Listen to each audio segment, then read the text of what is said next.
yeah, we're going to talk about blah blah blah.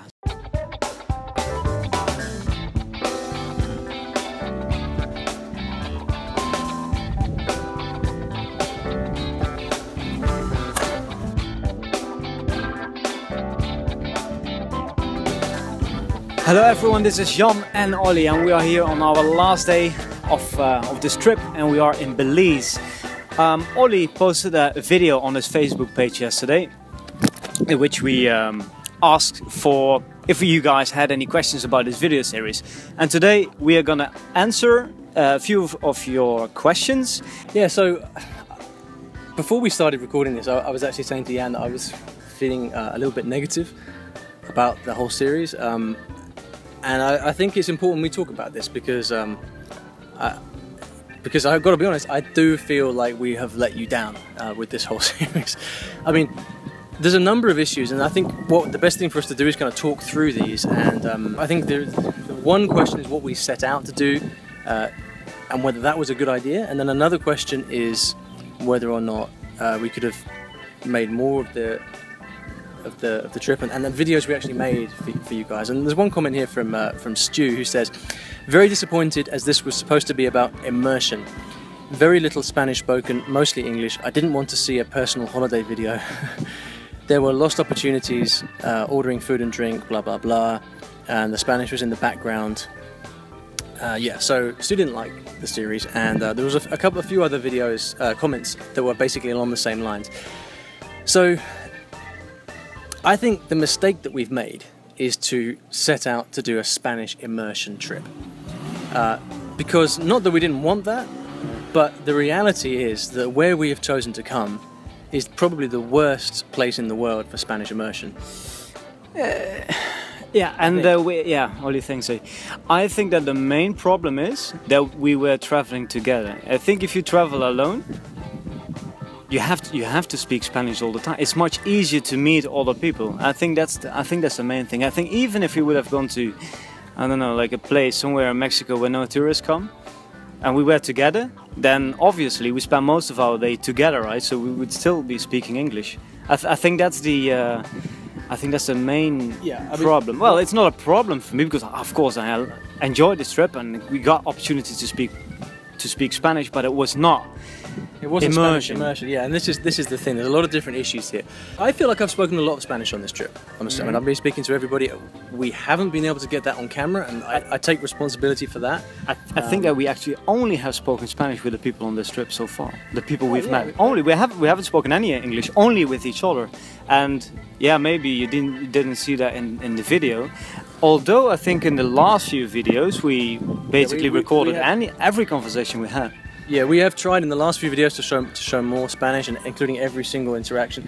I totally accept in the first half of the series because I think we thought that, oh man, it's not interesting for you to see us getting in a taxi or ordering food, but we understand that if you don't see that, then there's no other Spanish being spoken. Mm-hmm. But I think one clear takeaway, I mean, from the perspective of getting immersion, is that if you traveling by yourself is far better.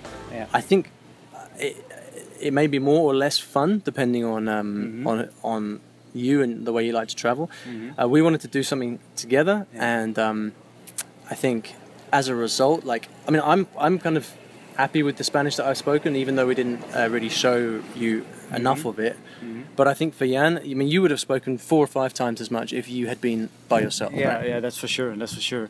And I think now we come to maybe the conclusion of the story. Like, the lesson of this video series is that even if you are in the country, and this is of course a problem many people have, even if you live in the country or travel through the country, you're not automatically going to speak the language, because naturally you're going to spend most of your time with your friends and the people you feel comfortable with. Right. And so the question is, and then this comes to a question right down here: how do you get immersion? How do you get immersion?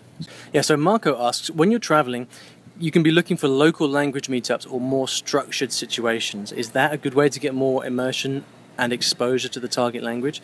He also says, I really appreciate that you guys are documenting your experience in such a true and honest way without holding back all the struggles this experience provides.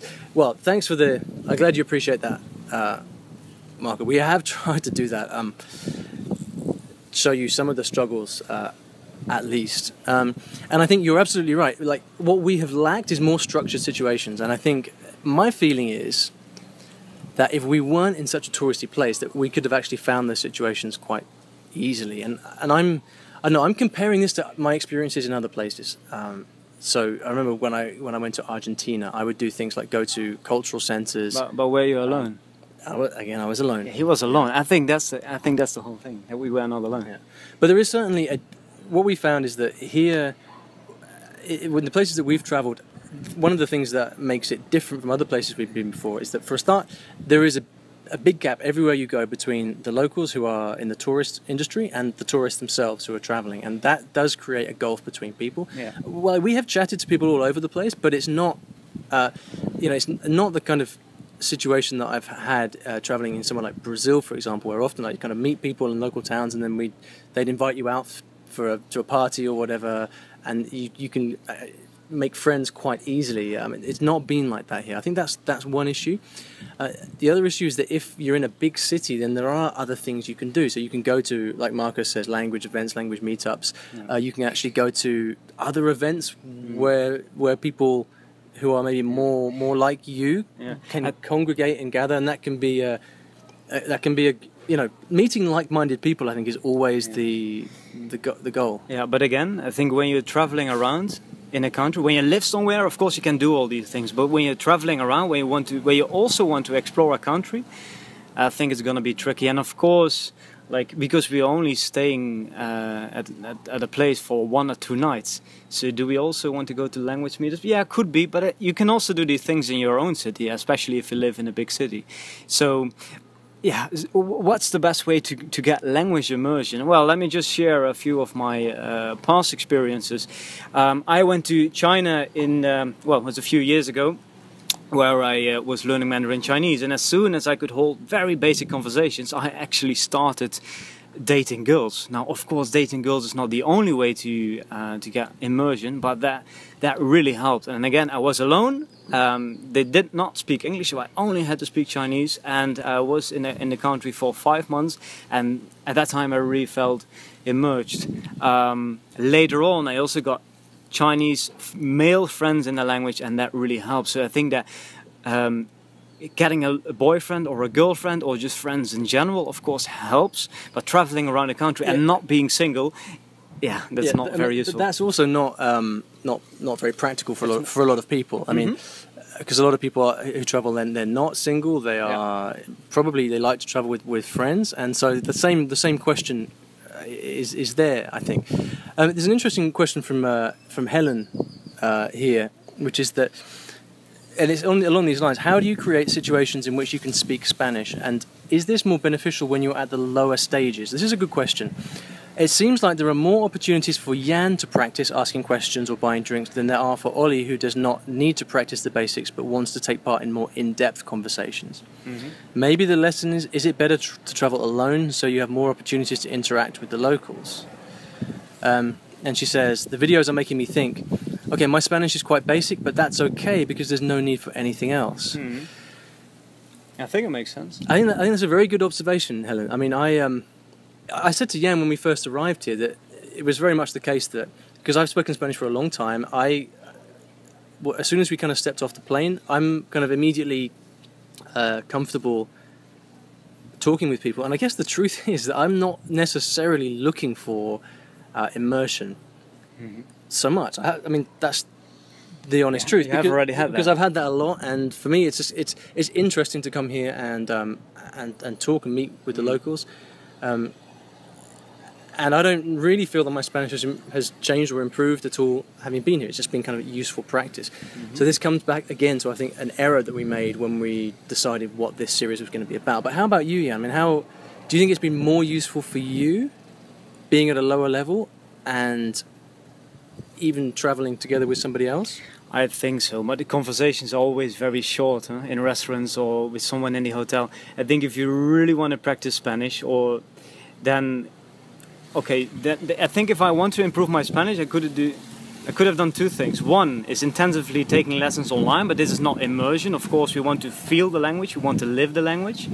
Another thing I think could have been very useful for me is like staying with the family at a homestay. This is something which is maybe worth experiencing in the future. Staying with the family, only speak the language, or just traveling alone. So most of the time, of course, Olly's Spanish is much better, and naturally, Olly started the conversations. I think even if I had those maybe 5 extra conversations, it wouldn't have helped me that much in on this trip. So you need more time, even when you're in the country. I mean, isn't the key to immersion that you just need to have friends? You need to be surrounded by, either you need to be surrounded by friends or family or whatever who speak to you in that language, whatever it is. Or you have to put yourself in a situation where you need to speak it every day, be that at work or like, I don't know, some kind of cultural exchange or scheme or study program or something like that. And this relates to a point by Paul. Paul Howlett says, your videos show that you're having a good time traveling and seeing some good tourist sites, etc. But maybe it is just your videos, but I don't see that you really got a lot of Spanish-speaking situations. That's apart from the lady who knew Olly, blah, blah, blah. Most of your videos are in English, which of course is okay, but when you are off camera, do you speak English between the two of you or Spanish? Yeah, I mean, we speak English, and we addressed this in an earlier video, but really the point behind this is that, like, we're not trying to, we don't have a like Spanish at all costs ethos. Like for us, like, it's really about, like, language learning is about integrating it into your life, and like, we are friends, right? And so when we're traveling, we want to have a good time together as well. People keep saying to us, like, why don't you just speak Spanish between the two of you all the time? I mean, that would be so boring and frustrating. Yeah, especially for Olly. Especially for me. But our friendship is in English, and so we speak English. Like, that's the reality of the situation. And so we do speak. We have actually spoken. We practice a lot of other languages, like, just for fun. But yeah, we basically speak in English, and I think we have got a lot more Spanish practice off camera than we've been able to show you, I think. But I have to say, it is again very transactional. It's like ordering from a menu, or it's, you know, ordering boat tickets or whatever. Yeah. Olly is not my Spanish teacher, and I'm happy. I'm fine with that. I think I cannot really expect from Olly to speak Spanish to me all the time. It's gonna take too much of his patience. But I think, but you've had a good time though, right? I mean, you've this has been beneficial for your, regardless of how well we've managed to show it on camera. Yeah. Which I think we have failed at. I think that, but you've said to me that it's been beneficial. You feel more positive about Spanish having. Yeah, that for sure, because I see it works, right? The thing with my Spanish before was basically that I've basically never used the language in real situations, and as I said to you the other day, like, speaking Spanish, and it feels very natural. I'm not really thinking about it anymore. So I was really happy to see that it still works, and that people understand me, that I can understand the people, and I guess it definitely became a little bit more confident in Spanish, but no total immersion. Yeah, that's true. Yeah, so quick question. Jefferson asks, what level of your target language do you guys think it is appropriate to try this kind of trip and get the most out of the experience? Yeah. What's for sure is you should not do this trip as a beginner. No. There's no point, because you can't talk with people yet. Yeah. I think your level is pretty good for this kind of trip. I think A2, B1 is probably very good, so that you can already start conversations. You can understand a little bit, but it's still not very good. You cannot have in-depth conversations yet, but I think that's fine, because most conversations that you are having are very short and simple. So yeah, A2, B1, I think. SHERI says, Olly seems so full of himself. No more of him. Olly, no more of you. Stop. What can I say? I apologise for that. Not much I can do about it. I mean, I think one thing to say is we are both probably slightly different on camera than we are in real life, I think. But you know, what am I going to say? If that's, I'll take the feedback. Chanel asks, what has been the most difficult challenge that you have had since arriving in Mexico? I think that's meeting locals and really having in-depth conversations, because we're moving all the time. Like, establishing friendships is not really possible when you move every 1 or 2 days. Language challenge though. Like, what's the most difficult thing about Spanish? Spanish. I mean, it might be different for you, but for me, no particular problems. It's just the odd word. Like there are local Mexican words here that you might not know, that I don't know, and it's just a question of, usually it's just a question of hearing them once, and usually because the unknown words are in context, it's easier to understand. I mean, like the first time I heard cenote, which is the word for these big natural pools that we showed you, I didn't know what that was, but then I ask, what's a cenote? And they tell me, and I know it. And we met some young Mexicans who told us some slang like jalo and things like that, which jalo meaning cool or good. And but again, it's mostly just single words. I wouldn't say I had any particular problems. Yeah, I mean, how about you? Sorry, I was reading the next question. Okay. I mean, I think your problems are not related to Mexican Spanish. No, they're related to Spanish in general, right? Yeah. For me, I don't know. I think it's just a lack of practice. I often know the words, I can understand it well, but I haven't used enough Spanish. Sometimes even, you know, that the other day I wanted to say you had, like a very simple verb conjugation in the past tense, and even I didn't know that. I didn't know how to say that. So these are things I find out on this trip. That sometimes I don't know very basic stuff. So Sewell asks, I enjoy your videos very much. Thanks for making interesting videos. My question is, how much does it cost about the entire immersion trip? How much does it cost? We answered this on the podcast. We recorded a similar episode for the I Will Teach You a Language podcast a couple of days ago.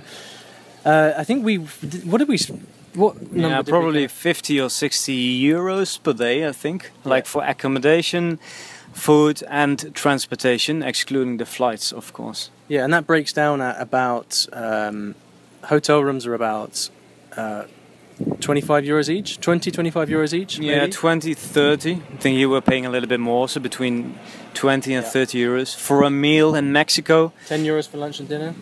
Yeah. And that's here as well, which is a really touristy area. But yeah, about 50 euros a day, you're absolutely fine. And you can save a lot of money. You can probably survive on half of that.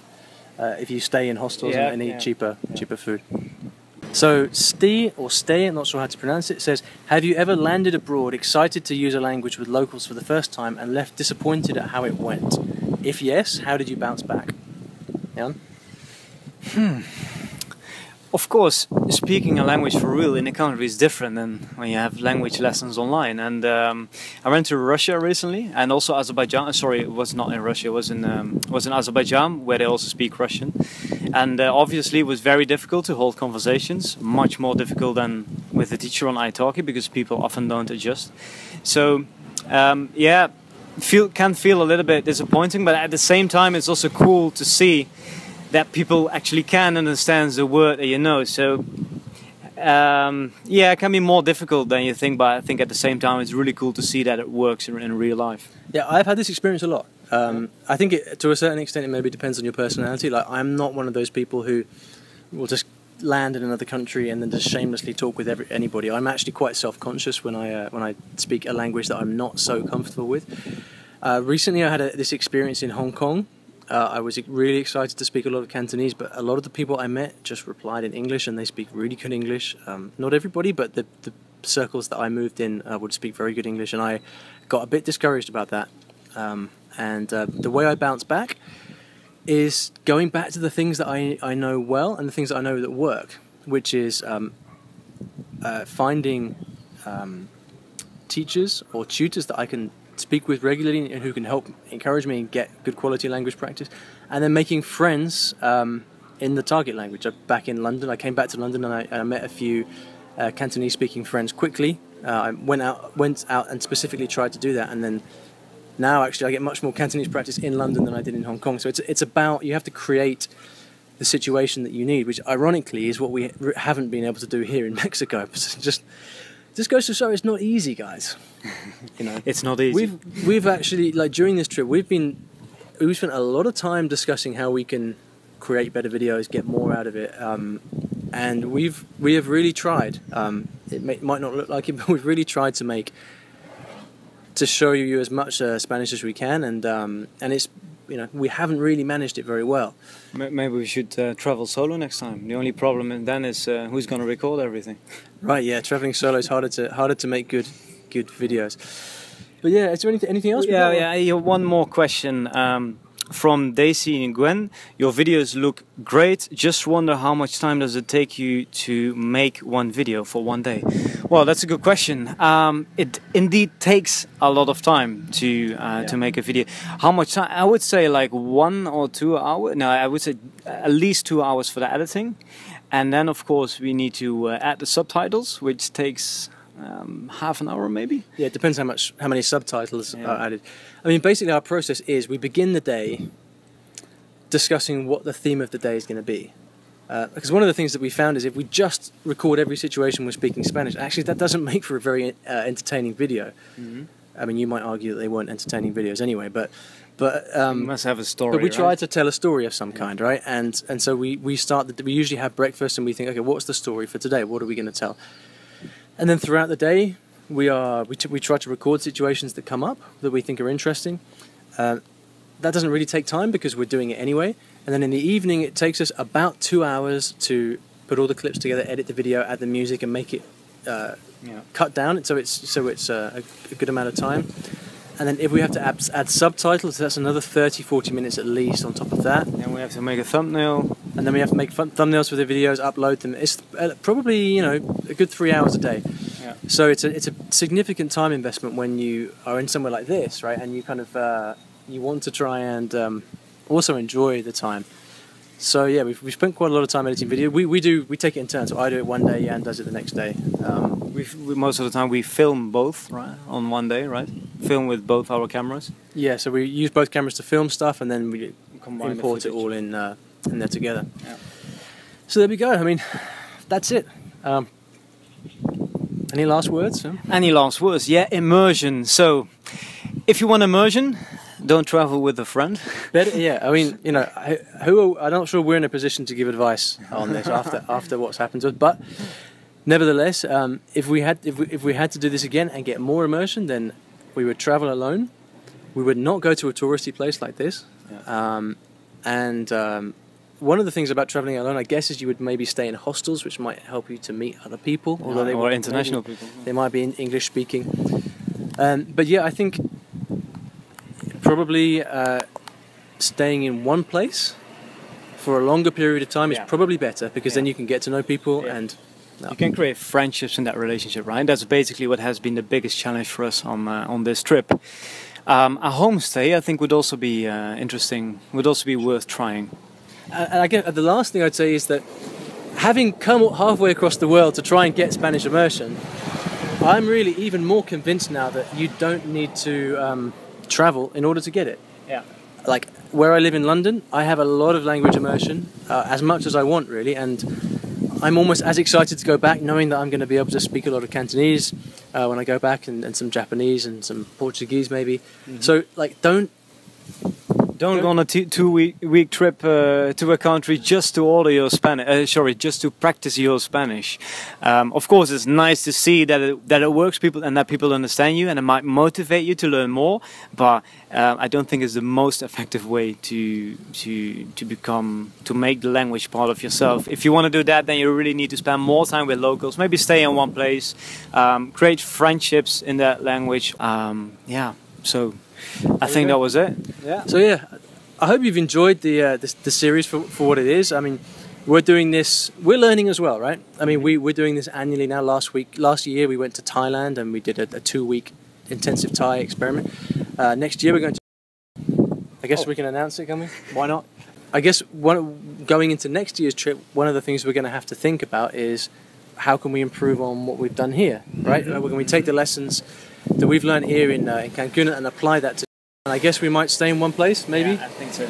Yeah. I think so. I think that's going to be better for immersion. So yeah, that's what we got. Hope you enjoyed it, guys, and as ever, best of luck with your languages and with your Spanish. Feel free to leave comments on this video, and we'll be here. We read all the comments, we answer all the comments and questions. And again, thanks for the support, and best of luck. Thanks for the support, and greetings from very sunny and hot Belize. Adios. Adios.